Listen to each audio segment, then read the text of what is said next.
안녕하세요. 부동산 정보의 맥을 짚어보는 부정맥TV입니다. 저번 시간에는 지식산업센터 입주 가능 업종과 비하인드 스토리에 대해 알아보았는데요.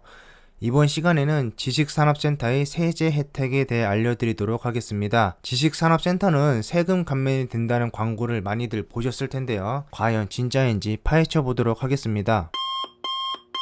지식산업센터의 세제 혜택을 알아보기 위해서는 먼저 수도권 정비계획법에 따른 정비 권역을 살펴보아야 합니다. 그 세제 혜택이 비단 지식산업센터이기 때문에 받는 세제 혜택이 아니기 때문인데요. 세제 혜택을 강조하는 지식산업센터들이 어디에 분포하고 있는지 살펴보면 해답이 좀 보이실 듯 합니다. 수도권 정비계획법 시행령에 의거하면 수도권은 과밀억제권역, 성장관리권역, 자연보전권역으로 구분이 되는데 대부분 세제 혜택이 가능한 지식산업센터들은 성장관리권역에 포진하고 있습니다. 이렇게 표로만 보면 당연히 알아보기가 어려우실 테니 지도로 보도록 하겠습니다. 관련된 정보는 인터넷에 수없이 떠돌아다니고 있으니 얼마든지 찾아보실 수 있으실 거고요. 서울을 중심으로 주로 1기 신도시들과 인접 도시들이 과밀억제권역으로 묶여 있고요. 강원도에 가까운 경기도 동부는 자연보전권역, 나머지는 성장관리권역이라는 걸 알 수 있습니다. 서울의 인구 밀도와 산업 집중을 분산하기 위한 키포인트가 바로 성장관리권역인데요. 김포, 파주, 남양주, 용인, 평택, 화성 등이 그러한 도시들입니다. 2기 신도시 다수가 바로 이 권역에 포함되어 있죠. 자연보전권역은 쉽게 생각해서 그린벨트와 비슷한 개념으로 이해하시면 되는데 더 쉽게 이야기하면 성장관리권역은 어지간하면 다 되고 자연보전권역은 어지간하면 다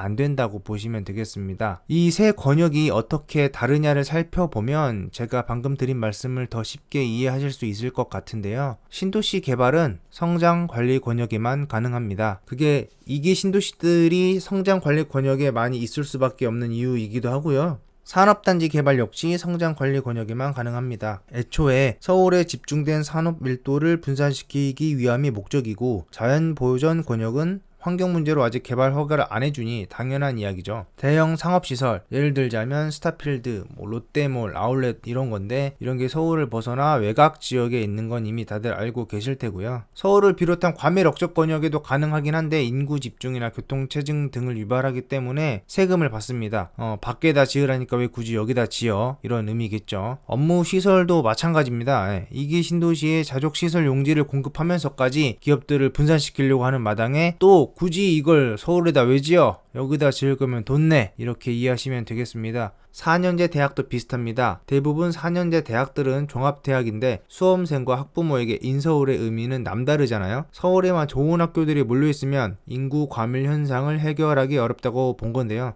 진단은 나름 제대로 하긴 했는데 현실을 너무 모르는 소리인 것 같습니다. 서울에 있으니 좋은 대학으로 평가를 받는 건데 서울 밖으로 밀려나거나 서울 밖에 세워지는 대학이 과연 얼마나 높은 평가를 받을 수 있을지는 잘 모르겠습니다. 다만 대학교는 환경을 크게 훼손하는 곳이 아니다 보니 자연보전 권역에도 가능하고요. 산업대는 환경유해 물질이 발생할 수도 있기 때문에 자연보전 권역에는 불가능하다고 합니다.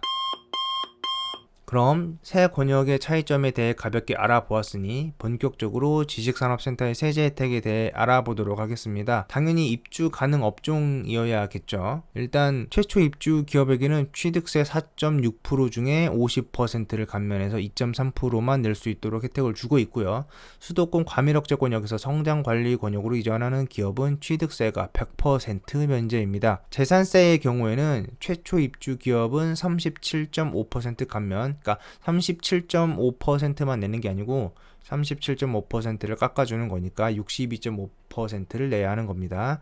수도권 과밀억제 권역에서 성장관리 권역으로 이전하는 기업의 경우에는 5년간 100% 면제에 이후 3년간 50% 감면, 총 8년간 혜택을 보게 됩니다. 법인세, 기업을 운영하시는 분들 입장에서는 이제 법인세가 가장 골치 아픈 부분인데 그래서인지 단순히 최초 입주 기업에게는 법인세 혜택을 따로 주지 않고요. 수도권 과밀억제 권역에서 성장관리 권역으로 이전하는 기업에게만 무려 4년간 면제에 이후 2년간 50%를 경감해 주고 있습니다. 자, 그런데 여기서 짚어봐야 할 거는요. 조건이 좀 까다롭다는 점인데요.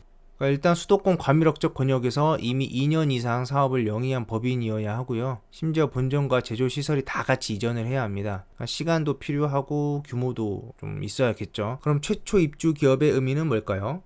지식산업센터가 준공이 되면 거의 대부분은 사업을 관리하던 신탁사의 소유권 보존 등기가 나고 수분양자가 잔금을 치르게 되면 소유권 이전 등기가 됩니다. 바로 이 지점인데요. 보존 등기 이후에 최초 등기되는 사업자가 최초 입주 자격을 갖췄다고 보는 거죠. 이렇게 최초 소유권 이전을 한 사업자가 1년 이내에 실제로 입주를 해야 하고 그로부터 5년을 사용해야 저 혜택을 온전히 받을 수 있습니다. 혹시라도 그 전에 임대를 주거나 매각을 하게 되면 5년 중 남은 비율만큼의 세금은 다시 돌려줘야 합니다. 지식산업센터 창고나 기숙사도 마찬가지의 기준과 혜택이 적용이 되고요. 가장 중요한 것은 투자 목적의 개인에게는 이러한 혜택이 1도 없다는 사실 꼭 알아두셨으면 좋겠습니다. 그러니까 뭐 분양이라든지 뭐 부동산에 가셨는데 일반적으로 투자를 할 목적으로 내가 지식산업센터를 알아보고 있는데 자꾸 세금에 관한 세제 혜택에 관한 그런 이야기들을 하는 곳이라면 믿고 걸으셔도 아무런 문제가 없을 것 같습니다. 지식산업센터 세제 혜택에 대해 알아보고 있는데요. 수도권 과밀억제 권역에서 성장관리 권역으로 이전하는 경우 비단 지식산업센터에만 해당하는 게 아니고 해당 법인이 부지를 사서 공장과 사무실을 짓거나 사서 이전을 하는 경우에도 이제 해당이 돼요. 또한 수도권 과밀억제권역으로 진입하는 기업들은 취득세를 무려 3배나 중과하는 등의 페널티도 있는데요. 앞서 살펴본 세제 혜택을 간단히 정리해보면 이렇게 제가 표로 정리를 해놨고요. 해당 내용들은 사실 다 찾아볼 수 있습니다. 지방세 특례 제한법, 조세특례제한법, 조세특례제한법 시행령에서 이제 확인을 해 보실 수 있고요.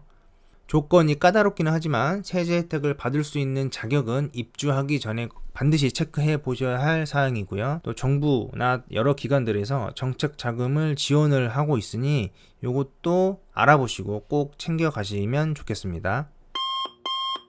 그럼 저는 부동산 정보의 맥을 짚어보는 부정맥 TV였고요.